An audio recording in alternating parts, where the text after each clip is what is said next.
हमारा जो कोर्स होगा उस कोर्स के ये टॉपिक्स हैं। इस कोर्स के अंदर हमने बेसिक से एडवांस तक स्टडी करनी है। अब बेसिक के अंदर प्राइस एक्शन भी है, वॉल्यूम भी है, और एडवांस के अंदर प्राइस एक्शन एडवांस भी है और वॉल्यूम एडवांस भी है। तो सबसे पहले हमने बेसिक प्राइस एक्शन को सीखना है, क्योंकि प्राइस एक्शन के अंदर हमने ये सीखना है कि जब एक प्राइस मूवमेंट करती है, एक इस पॉइंट से ऊपर की तरफ अगर मूवमेंट करती है तो वो क्यों करती है, अगर इस पॉइंट से वो डाउन की तरफ मूवमेंट करती है तो क्यों करती है, और जब ये मूवमेंट करती है तो हमें कैसे पता चलेगा कि ये कब तक मूवमेंट चलेगी, कब रिवर्स करेगी, कब रुकेगी। ये सारी चीजें हमें समझनी पड़ेंगी मार्केट के इंफॉर्मेशन से। अब वो जो इंफॉर्मेशन हम लेंगे वो इंफॉर्मेशन इस फेज से मिलेगा हमें। ये जो फेज है कैंडलस्टिक का फेज है। अब कैंडलस्टिक क्योंकि जिसके ऊपर चार्ट बेस करता है, जो हम जिस चार्ट को स्टडी करेंगे वो कैंडलस्टिक का चार्ट होगा। उस कैंडलस्टिक को रीड करने के लिए हमें कैंडलस्टिक की कंप्लीट एजुकेशन हासिल करनी पड़ेगी। ठीक है, कहीं पर भी कोई चीज समझ में ना आए तो आप उसी वक्त मुझसे सवाल पूछ सकते हैं। ठीक है, कि इस कैंडल का में क्या क्या है और क्या क्या हम रीड कर सकते हैं, और कैंडल के पार्ट्स भी पढ़ लेंगे। अब ये जो फिल्ड पार्ट है, अगर हम इसको फिल्ड करते हैं, ये देखें, ये फिल्ड जो हिस्सा है ये कैंडलस्टिक होती है, कैंडलस्टिक की बॉडी होती है। ठीक है, हम इसको यहां पर लिख सकते हैं कैंडल बॉडी।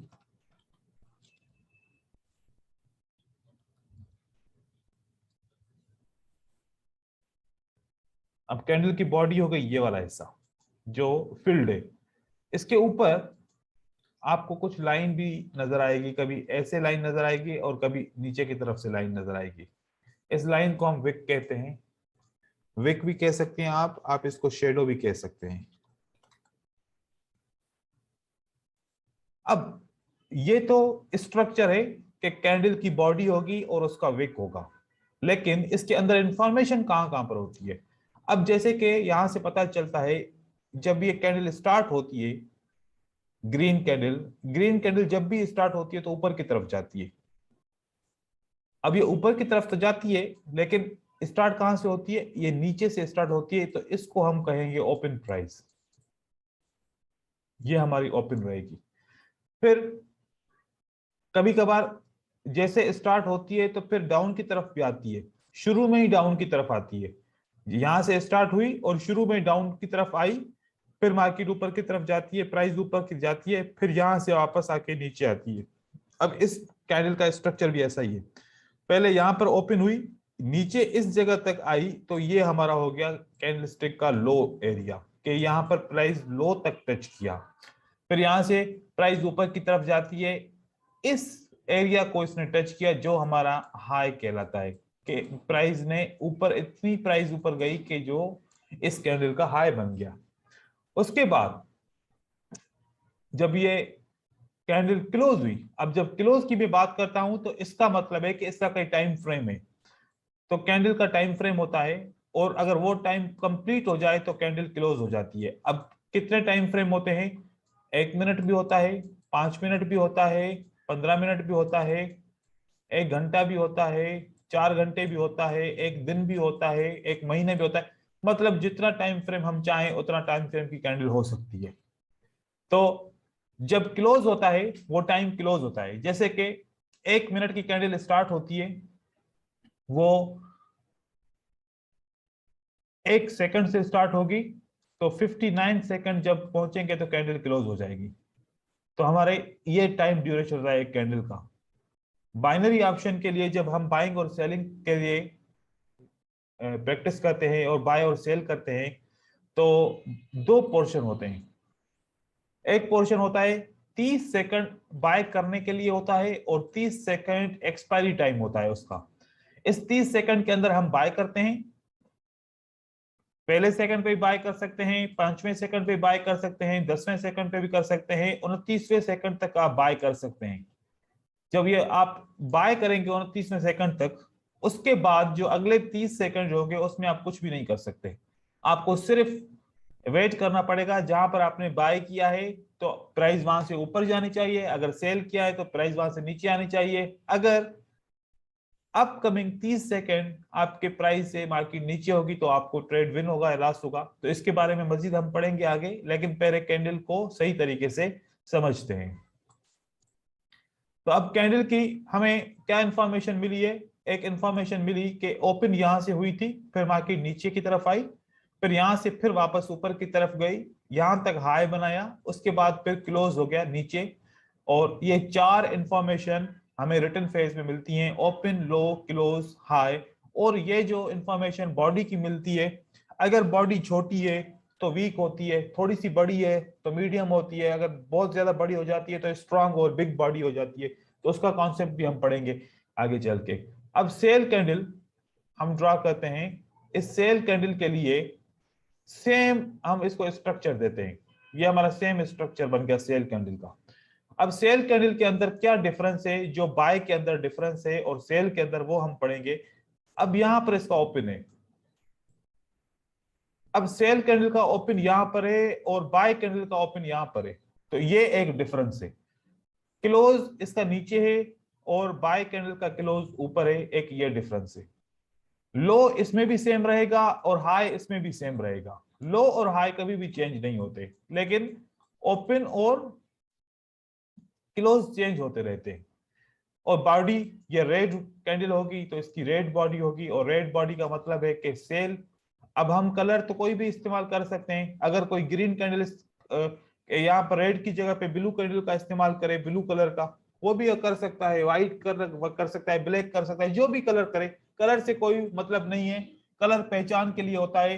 लेकिन हमें अगर दोनों कैंडल का कलर ग्रीन हो, सेलर की कैंडल भी ग्रीन हो, बायर की भी ग्रीन हो, आपको पहचानना ऐसे है कि ओपन और क्लोज की प्राइस के हिसाब से आपको पहचानना है।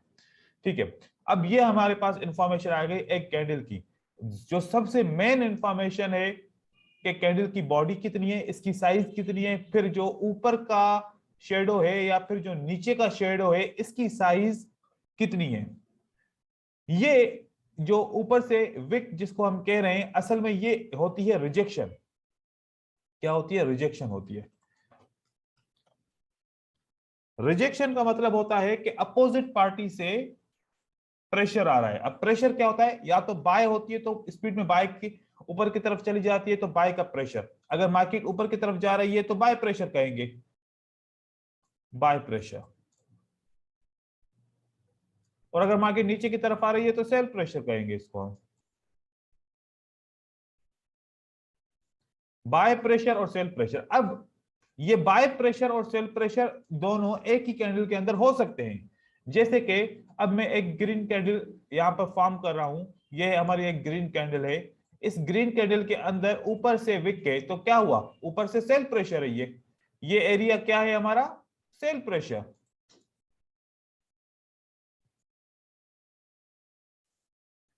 तो ये हमारी क्या रहेगी? बॉडी रहेगी। बॉडी किसकी है? बाय की है। तो इसको हम कह सकते हैं बाय प्रेशर। तो ऊपर से रिजेक्शन एक ही कैंडल में, अगर बायर की कैंडल है तो सेलर की रिजेक्शन आ सकती है। हर एक कैंडल के अंदर रिजेक्शन होती है। कभी कभार कुछ ऐसी कैंडल्स भी होती है जिसके अंदर रिजेक्शन नहीं होती, वो खाली उसके ऊपर न विक होता है न नीचे विक होता है। तो इन कैंडल के भी कुछ नाम होते हैं, जब हम नाम पढ़ेंगे तो आपको बताऊंगा कि इनके नाम कैसे होते हैं। तो कैंडल को समझना, अगर जो बेसिक में कैंडल की अंडरस्टैंडिंग नहीं कर पाता, तो आगे जब वो पहुंचता है दूसरी लेवल पे, तीसरी लेवल पे, अगर उसको कैंडल रीड करना और कैंडल के नाम नहीं आते तो उसको बड़ी परेशानी होती है। तो जितना हो सके बेसिक के ऊपर हम ज्यादा ध्यान देंगे, आगे चीजें आसान हो जाएंगी, आप खुद भी कर सकते हैं। लेकिन बेसिक बहुत ही इंपॉर्टेंट होता है। तो अब हमें क्या पता चला कि ये जो विक कैंडल के नीचे या ऊपर होता है, असल में ये सेल प्रेशर या बाय प्रेशर होता है। अब आप मुझे बताएं, जब बायर बाय करता है, देवेंद्र आप बताएंगे, जब बायर बाय करता है तो प्राइस ऊपर की तरफ जाती है या नीचे की तरफ आती है? सर ऊपर की तरफ। बिल्कुल। और जब सेल करता है सेलर तो प्राइस किस तरफ जाती है? सर डाउन हो गए। अब यहां पर एक सेल की कैंडल है, ठीक है, ये सेल की हाँ कैंडल जी। है, इसमें मैंने देखा कि नीचे की तरफ से एक शेडो है। अब नीचे ये हाँ कौन जी। आया था, बताएं। सर बायर आए होंगे जो जिससे रिजेक्शन हुआ है। रिजेक्शन हुआ, तो इसका हम कह सकते हैं कि बायर इस कैंडल में नीचे की तरफ से एक्टिव है, राइट। हाँ जी सर। तो वो भी एंटर हुए हैं। अच्छा, अगर मैं एक कैंडल ड्रा करता हूं, इस कैंडल के ऊपर से एक विक है, तो इसमें मैं क्या कहूंगा कि इसमें किसका प्रेशर आया था और फिर किसने कंट्रोल किया। सर सेलर का प्रेशर आया और सेलर ने पूरी तरीके से कंट्रोल कर दिया। नहीं, पहले जो तो बायर नीचे का से। प्रेशर आया ना, पहले तो बायर ने ऊपर लेके गया मार्केट को। पहले कौन लेके गया मार्केट को ऊपर। सर हाँ सर, पहले बायर लेके गए ऊपर तक, फिर उसके बाद सेलर का ज्यादा प्रेशर की वजह से ये डाउन हो गई बिल्कुल। बिल्कुल डाउन हो गया, वेरी गुड। और देखें, जब ये डाउन हो गया तो फेल कौन हो गया इसमें। तो बायर्स फेल हो बायर गए। फेल हो गया। जब एक रेड कैंडल में ऊपर से रिजेक्शन आएगी तो बायर फेल हो जाएगा, और जब एक रेड कैंडल में नीचे से रिजेक्शन आएगी तो बायर एक्टिव है। ये दो चीजें याद रखनी हाँ है, जी। ये दो चीजें सिंपल सी है, ये याद रखनी है कि एक रेड कैंडल के अंदर जब नीचे से रिजेक्शन आती है तो उस वक्त जो बायर एक्टिव होता है, और एक रेड कैंडल में जब ऊपर से रिजेक्शन आती है तो उस वक्त बायर फेल होता है, क्योंकि वो कंट्रोल्ड हो चुका होता है सेलर की तरफ से, राइट। यस अच्छा, सर। अब यहां पर एक ग्रीन कैंडल की बात करते हैं। चलो एक ग्रीन कैंडल को देखते हैं। ग्रीन कैंडल के अंदर ऊपर से एक रिजेक्शन है, तो अब बताएं कि सेलर एक्टिव है या सेलर फेल है। सर सेलर एक्टिव है, लेकिन मतलब मतलब बायर्स ज्यादा हावी है सर। बायर ज्यादा हावी है, बिल्कुल, लेकिन हाँ जी। एक्टिव तो है ना सेलर। हाँ सर, सेलर एक्टिव है, पर वो कैंडल को जिस तरीके से नीचे ले जाना चाहिए वो ले जा नहीं पा रहे। बिल्कुल ऐसा ही है कि सेलर एक्टिव हैं, भले थोड़े हों या ज्यादा हों, लेकिन एक्टिव तो है ना यहां पर, ठीक है। हाँ जी अब सर। यहां पर जब मैं बात करूंगा कि यहां पर तो सेलर बिल्कुल भी एक्टिव नहीं है। अब यहां पर सेलर आए थे, किसने कंट्रोल कर दिया, बायर ने कंट्रोल कर बायर्स ने। दिया। तो अब यहां पर इस रिजेक्शन, ये रिजेक्शन किसके फायदे में है, बायर के फायदे में है। ये रिजेक्शन हाँ सेलर जी। के फायदे में है, क्योंकि यहां पर बायर, सेलर आया था, नीचे लेके आया मार्केट को, बायर ने उसको प्रेशर से कंट्रोल करके मार्केट को ऊपर की तरफ ले गया। इसका मतलब है कि सेलर फेल हो गया। Yes sir. अगर सेलर स्ट्रांग होता तो फिर रेड कैंडल बनाता। सेलर नीचे तो आया, लेकिन फिर बायर ने इसको कंट्रोल कर दिया। तो अब हम एक कैंडल की इंफॉर्मेशन को समझ चुके हैं, और उसके ऊपर और उसके नीचे वाले विक की मीनिंग को भी समझ चुके हैं कि ऊपर का विक रेड कैंडल और ग्रीन कैंडल में डिफरेंट डिफरेंट मीनिंग है। ये नहीं है कि जो ग्रीन कैंडल में ऊपर के विक की मीनिंग है, इसकी जो मीनिंग है वो इसकी मीनिंग भी सेम होगी, ये बिल्कुल भी नहीं होगा, क्योंकि यस बायर सर। और सेलर की जो भी इंफॉर्मेशन पढ़ेंगे वो एक दूसरे से हमेशा अपोजिट रहेगी, ये याद रखना है, ठीक है। आप ये नहीं समझना कि अगर ये बायर के अंदर जो ऊपर से रिजेक्शन आई है तो हम कहते हैं कि सेलर की रिजेक्शन जो बिल्कुल सही है, कि एक बायर की कैंडल में ऊपर से रिजेक्शन आई है, ये सेलर की रिजेक्शन है। लेकिन एक सेलर की कैंडल में ऊपर से रिजेक्शन आई है तो ये बायर आए थे, सेलर ने रिजेक्ट किया, मतलब पहले बायर आए थे, राइट। ठीक है सर। यहां पर बायर एक्टिव रहेंगे। अब दूसरी बारी आती है, अब ये तो हमें पता चल गया, दूसरी बारी ये आती है कि जब अगर कैंडल में विक भी ना हो तो फिर क्या करेंगे। अगर इस कैंडल में विक के, मैं अगर पूछूं, आप अपने एक्सपीरियंस के हिसाब से बताएं कि इसमें से कौन सी कैंडल स्ट्रांग रहेगी, नंबर 1 और नंबर 2, इनमें स्ट्रांग कौन सी है, वीक कौन सी है। सर फर्स्ट वाली स्ट्रांग रहेगी। अगर वो रेड बनती है तब भी स्ट्रांग रहेगी, और ग्रीन बनती है तब भी स्ट्रांग रहेगी। Very good. पहली कैंडल जिसमें विक नहीं है वो स्ट्रांग होती है। जिस भी कैंडल के अंदर ऊपर या नीचे से विक आ जाता है तो वो कैंडल वीक होना शुरू हो जाती है, क्योंकि उसमें एंट्री दो पार्टियों की होती है, जैसे कि बायर और सेलर दोनों उस कैंडल के अंदर एंटर हुए होते हैं, ठीक है। अब लेकिन यस। अगर मैं ये पूछूं, अभी यहां पर एक और कैंडल बना रहा हूं कि एक कैंडल में नीचे से विक के और एक कैंडल में ऊपर और नीचे से वीक के। अब इनमें से कौन सी स्ट्रॉन्ग कैंडल है? तो नंबर 1 या नंबर 2?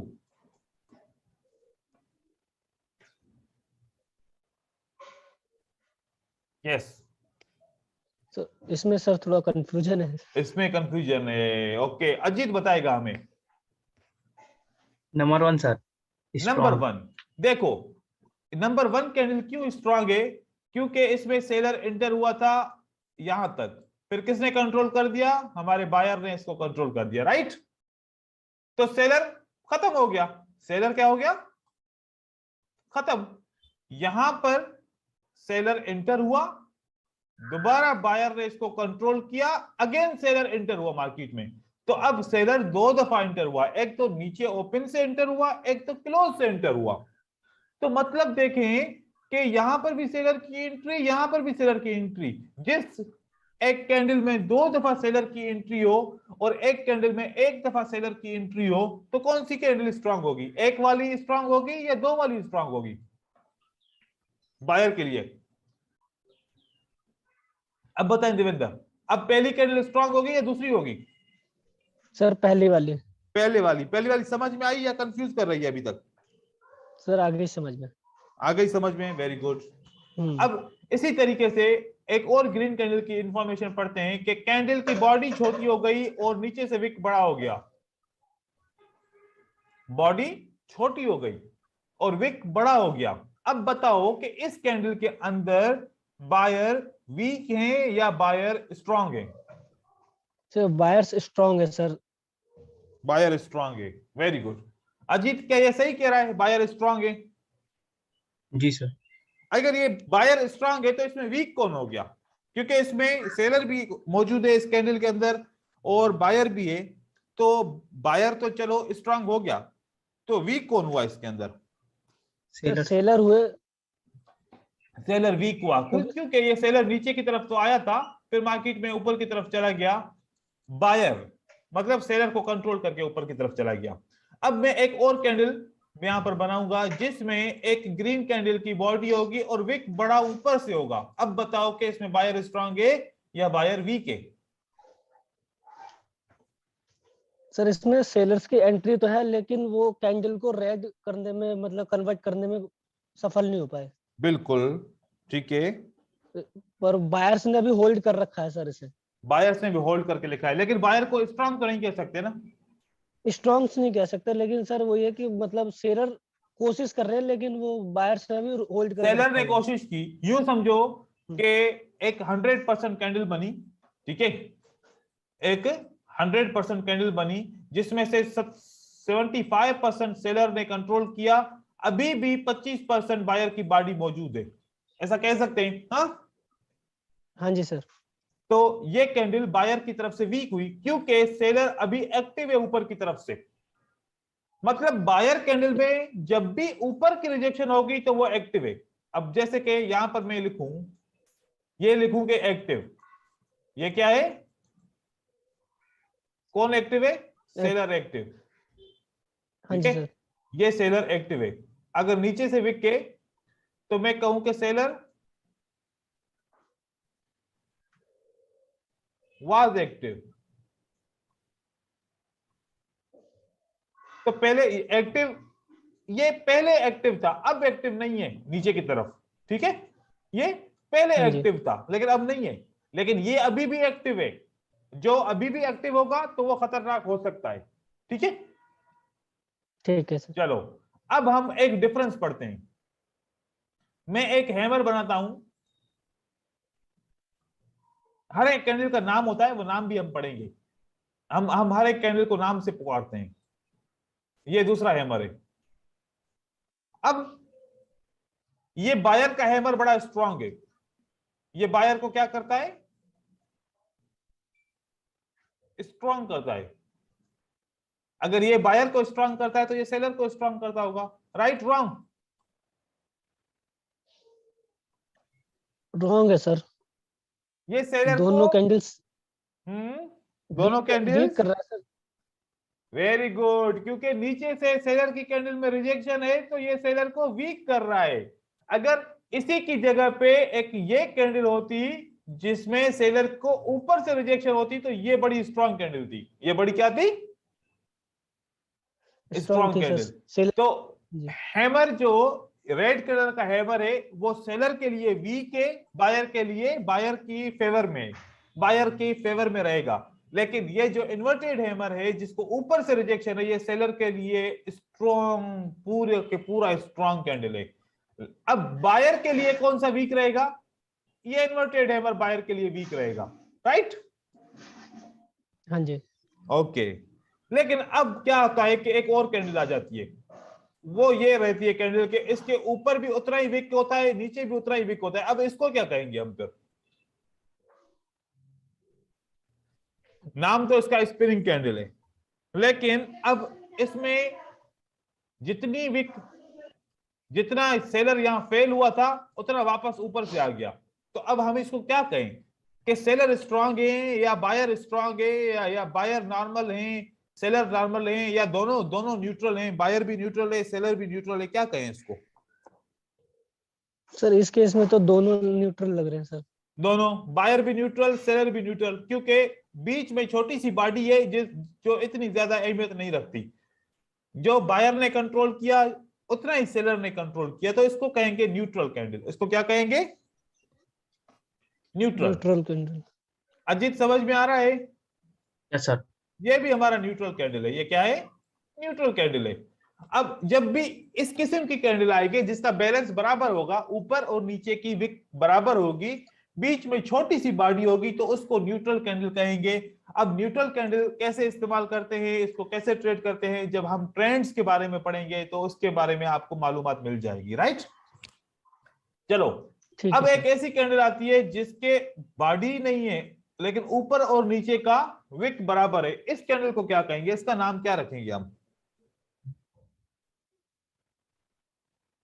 अजीत ये बताएगा। तो सेम कैंडल। Yes sir. ये भी सर अजीत, न्यूट्रल ही होगा। न्यूट्रल तो है, इसका नाम क्या रहेगा? इसको सेल इसका की कैंडल डोजी सर। कहेंगे या इसको बाय की कैंडल कहेंगे? क्या कहेंगे इसको? इसको हम कहेंगे डोजी। क्या? जी सर, डोजी। डोजी के बहुत सारे किस्म होते हैं, जैसे कि एक ये डोजी होता है, एक ये डोजी, एक यहाँ पर एक ये किस्म का डोजी बनता है, और एक ये बनता है डोजी। अब इसके ऊपर विक नहीं है। एक ये डोजी बनता है, इसके ऊपर विक नहीं है, और एक ये खाली डोजी बनता है। तो डोजी के 5 से 6 किस्म है। तो ये वाले हमने बनाए 6 किस्म, हर एक का अपना अपना नाम होता है। अभी हम क्या करते हैं, कैंडल के बारे में नॉलेज हमें मिल गई, और कैंडल के बारे में हमें जो विक होता है ऊपर और नीचे, कौन सा विक किसको स्ट्रांग करता है, कौन सा विक किसको वीक करता है, ये सारी बात हमें पता चल गई है, और डोजी के बारे में पता चल गया है। अब नाम हम सारे कैंडल को के याद करेंगे, और कैंडल के पैटर्न के नाम, जो सिंगल कैंडल के पैटर्न होते हैं उनके नाम भी याद करने हैं, और वो मार्केट में हमने ढूंढने भी हैं, आइडेंटिफाई करने हैं कि कैसे दिखते हैं, कहां कहां पर आते हैं। तो अभी मैं पैटर्न बनाऊंगा, उस पैटर्न के सामने नाम लिखूंगा, वो पैटर्न आप लोगों ने चार्ट में ढूंढने हैं। क्या करना है, असाइनमेंट कैसे बनेगी वो मैं आपको एंड में बताऊंगा। अभी हमें पैटर्न्स बना रहा हूं ताकि आप रिकॉग्नाइज सही तरीके से कर सको, ठीक है? सबसे पहले हमारा ये वाला पैटर्न बनता है जिसको हम कहते हैं हैमर। क्या कहते हैं इसको? हैमर। और एक दूसरा पैटर्न बनता है जिसको हम कहते हैं इन्वर्टेड हैमर। उसके बाद एक रेड कैंडल का पैटर्न बनता है जिसको हम कहते हैं बियरिश हैमर। क्या कहते हैं इसको? Bearish hammer. उसके बाद इसको हम कहते हैं inverted hammer, but bearish inverted hammer, ठीक है? फिर हमारे जी पास सर। एक रेड कैंडल आती है जिसका हम कहते हैं स्पिनिंग कैंडल। क्या कहते हैं इसको? Spinning candle. और दूसरी रेड के ग्रीन कैंडल आती है, इसी की तरह ये भी हमारी स्पिनिंग कैंडल, दोनों के कलर चेंज होते हैं, ठीक है? अब ये हो गई कैंडल। अब इसी हैमर की तरह एक और कैंडल होती है जिसके ऊपर छोटी सी पिन होती है, ऐसे छोटी सी रिजेक्शन होती है, और इसी तरीके से रेड कैंडल बनती है जिसके अंदर भी छोटी सी रिजेक्शन होती है। अब ये हैमर नहीं है, ये याद रखना, ये दोनों हैमर नहीं है, इसको हम कहेंगे पिन बार। तो पिन बार हम याद रखना है, पिन बार। और इसी तरीके से ऐसे इन्वर्टेड हैमर की तरह कैंडल होगी लेकिन नीचे से पिन होगी, तो ये भी पिन बार हो गई। और रेड कलर की कैंडल ऐसी बनेगी, वो भी पिन बार होगी। अब ये सारे क्या हैं हमारे पिन बार। Pin bar. अब ये जितनी भी कैंडल्स है हमारी पिन बार हैं, तो हम इनके सामने नाम लिख लेते हैं कि पिन बार।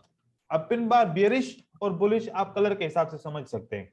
ये हमारा क्या हो गया, हैमर। हैमर। ये हमारा क्या हो गया। अब हैमर को, क्योंकि हैमर को हमने रेड हैमर से आइडेंटिफाई करना है, तो फिर अब हम इसको क्या कहते हैं, हैमर की जगह पे लिखते हैं बुलिश हैमर, ठीक है, ताकि मैच ना हो। यहां पर हम क्या लिखेंगे, बुलिश इन्वर्टेड इन्वर्टेड हैमर। और ये हमारा क्या रहेगा, बियरिश, इसको क्या कहेंगे, बियरिश हैमर। और इसको क्या कहेंगे हम, बियरिश इन्वर्टेड हैमर। और इसको क्या कहेंगे, स्पिनिंग कैंडल। अभी भी मैं स्पिनिंग टॉप या स्पिनिंग बॉटम इसको नहीं कह रहा, वो जब मैं आपको समझाऊंगा फिर मैं कहूंगा कि ये स्पिनिंग है, कौन सी स्पिनिंग है, स्पिनिंग कैंडल अभी सिर्फ कहूंगा, ठीक है। अच्छा, ये दोनों एक ही जैसे हैं तो फिर दोनों को स्पिनिंग कहेंगे, सही है। अब एक और कैंडल आती है, ये हमारी कैंडल आती है, इसको ना ऊपर से विके ना नीचे से। अब ये और एक ग्रीन कैंडल ऐसी बनती है, ये तो ये हमारी क्या हो गई, इसको हम कहेंगे मारू बोजो, मारो बोजू। क्या कहते हैं इसको, मारो मारो बोजो, ठीक है। अब मारो बोजो कैंडल हो गई जिसके ना ऊपर विक ना इसके नीचे विक। अब कुछ ऐसी कैंडल्स भी तो होती है ना जिसके ऊपर सिर्फ विक होगी, जिसके सिर्फ ऊपर विक होगी। फिर एक ऐसी भी कैंडल होती है ना, होती बड़ी साइज में और उसके सिर्फ नीचे विक होती है, ऐसे भी हो सकता है। तो इसको क्या कहेंगे, इसको हम कहेंगे कि ओपन मारो बोजो, ओपन मारो बोजो। और यहां पर इसको क्या कहेंगे, क्लोज मारो बोजो। अब क्लोज मारो बोजो क्यों, क्योंकि क्लोजिंग के ऊपर कोई विक नहीं है। ओपन मारो बोजो क्यों, क्योंकि ओपन प्राइस पे कोई विक नहीं है, इसलिए मारो बोजो कैंडल है ये, राइट। Yes sir. यहां पर आते हैं सेल में। अब सेल का ओपन ऊपर होता है तो ये क्लोज मारो बोजो हो गया, ये बाय से थोड़ा सा डिफरेंट होता है। अब ये हमारा हो गया क्लोज मारो बोजो। अब ये देखो, अगर बाय को कंपेयर करें, जिसमें बाय को ऊपर से विक के तो ओपन मारो बोजो है, ये ले ना, बाय में क्या है, ऊपर से विक के तो ओपन मारो बोजो, तब हम कहते हैं, क्योंकि ओपन पे विक नहीं है। अब इसको क्लोज क्यों कह रहा हूं, क्योंकि नीचे ओपन तो नीचे है, इसलिए क्लोज मारो बोजो कह रहा हूं कि क्लोजिंग पे विक नहीं है। यहां पर हमारा दूसरा बनता है जिसके क्लोज पे विक के ओपन पे नहीं है, तो अभी हमारा बन गया ओपन मारो बोजो, राइट।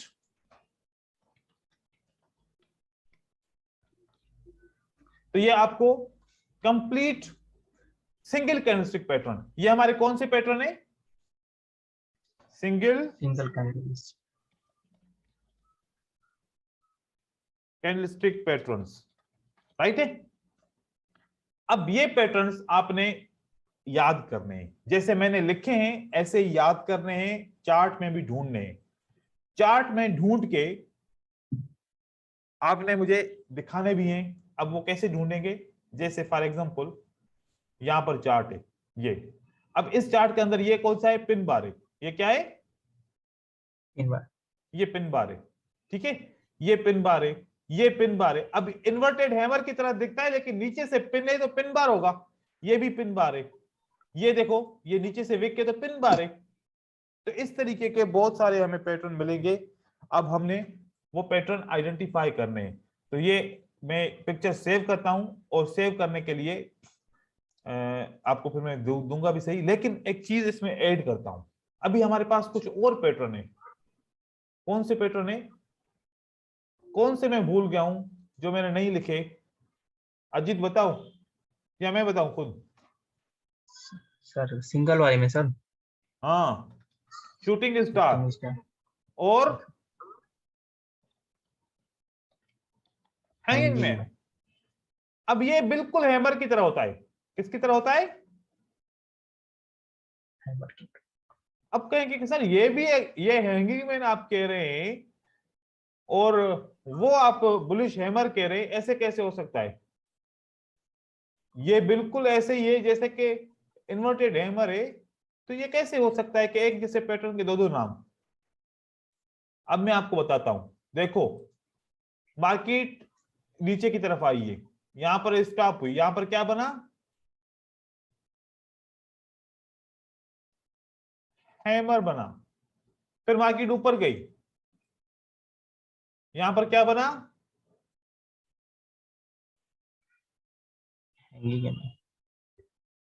हैमर। तो एक हैमर नीचे बना, एक हैमर ऊपर बना। जो नीचे बनेगा डाउन ट्रेंड में वो हमारा हैमर है, जो ऊपर बनेगा वो हमारा हैंगिंग मैन है। समझ में आ गई बात? जी ये सर। डिफरेंस है। अब अगर नीचे बनेगा तो इन्वर्टेड हैमर, और अगर ऊपर बनेगा तो शूटिंग स्टार। तो डाउन ट्रेंड में बनेगा तो नाम होगा हमारा ये जो बेसिक नाम है, अगर ऊपर बनेगा तो फिर ये शूटिंग स्टार और हैमर बन जाएगा। तो आज का तो काम यही रहेगा, आज का तो यहीं पर क्लास हम पूरी करेंगे इसको, क्योंकि मैं आहिस्ता आहिस्ता चलूंगा। कोई मसला तो नहीं है ना आहिस्ता आहिस्ता चलने में? नहीं सर। मैं चाह रहा हूं कि आप लोग बहुत अच्छे तरीके से सीखो, थोड़ा थोड़ा काम करो और अच्छे तरीके से सारा रिजल्ट दो। रोज का रोज काम करके दिखाओ। 2 दिन 3 दिन ज्यादा लगेंगे लेकिन सारी चीजें समझ जाएंगे। पहले आहिस्ता आहिस्ता चलूंगा, थोड़ा सा आगे चलेंगे तो फिर हम ज्यादा काम करेंगे। सही है? जी सर। और कोई भी आपको परेशानी हो, कोई कंफ्यूजन हो किसी भी किस्म की, तो इस ग्रुप पे मैसेज करेंगे, मैं आपको जवाब दूंगा। और दूसरी बात ये कि रिकॉर्डिंग वीडियो दे रहा हूं, इसको एक दफा, कम से कम एक दफा जरूर आप लोगों ने देखना है। और काम डेली करना है। रोज 5 बजे मेरा और इंडिया का 5:30 बजे क्लास होगी। टाइम सही है? कोई मसला तो नहीं है? नहीं सर। नहीं सर। असाइनमेंट सर कैसे तैयार करनी? असाइनमेंट कैसे तैयार करनी है, अब यहाँ पर आ गई। अब जो पिक्चर तो आ गई इसकी कि कौन कौन से सिंगल पैटर्न है। अब हमने क्या किया, यहाँ पर एक हम पैटर्न यहाँ पर निकाल रहे हैं। ये मैंने यूरो जेबीपी को निकाला। अब निकालने के बाद यहाँ पर आपको 1 मिनट पे जाना है, टाइम फ्रेम पे, राइट? Yes sir. अब 1 मिनट पे गए। अब जो सिंगल कैंडलस्टिक पैटर्न है वो हाईलाइट करने। अब जैसे कि सर ये है पिन बार, सर ये है पिन बार, सर ये डोजी है, ये डोजी है। आप इसके ऊपर नाम लिखने, ये पिन बार है। अब नीचे क्या जी। लिखेंगे?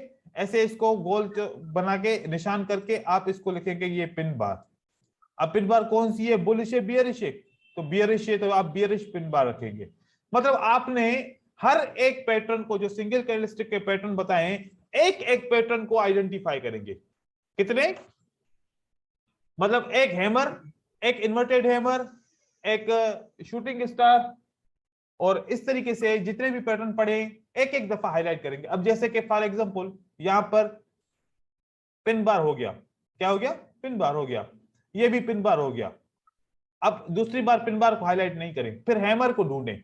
ये हैमर हो गया, ये क्या हो गया? हैमर। इसका नाम लिखेंगे। अब ये इसका नाम क्या है? डोजी नाम लिखेंगे। एक एक दफा इनको हाईलाइट करें ताकि मैं समझ जाऊं कि आपको पैटर्न याद, मतलब रिकॉग्नाइज करने आ रहे, कि आप पहचान पा रहे हैं कि हैमर कौन सा है, इन्वर्टेड हैमर कौन सा है, शूटिंग स्टार कौन सा है, डोजी कौन सा है, ओपन मारूबोजो कौन सा है। अब ये क्या है हमारा? Close open marubozu. ये क्या है हमारा? ओपन मारो। क्योंकि ओपन पे कोई विक नहीं है, नीचे विक है, तो यहां पर भी लिखना है। इसी तरीके से यहां पर क्लोज मारूबोजो हम देखेंगे, ये कौन सा है हमारा? Open marubozu, right?